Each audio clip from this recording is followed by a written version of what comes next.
உங்களுக்கு வேணுங்களா வீட்டுக்கு?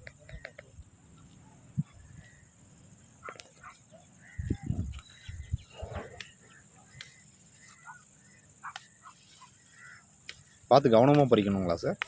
அப்படி இல்லைங்க. ஆ இதுக்கு இன்னும் கொஞ்சம் ஆ வளரணும். சரிங்க சார். இப்போ வந்து இதுக்கு 20 நாள் ஆச்சு. ஆ இன்னும் 2 நாள் 3 நாள் ஆச்சுன்னா ஆ இந்த ஹைட்டு வந்து நல்லா ஹைட்டு வந்துருங்க. இது எப்படிங்க சார்? இது எப்படி சமைச்சு சாப்பிட்றது? சும்மா அப்படியே தண்டோட நறுக்கி ஆ ஆ போட்டுடலாம். ஓ இதில் வந்து முட்டையை ஆட் பண்ணிட்டா ஆ நல்லா டேஸ்ட் வைஸ் நல்லா இருக்கும். இருக்கும். ஓ சத்தும் கூட. ஓ நீங்கள் அடிக்கடி தண்டுக்கீரை சாப்பிடுவீங்க சார்? வீட்டில் செய்வாங்க. ஓ நீங்கள் இதுக்கு முன்னாடி எங்கே ஒர்க் பண்ணிட்டு இருந்தீங்களா சார்? இல்லை ஃபுல்லாக விவசாயம் தான்? விவசாயம் தான். 30 வருஷம் விவசாயம். ஓகே.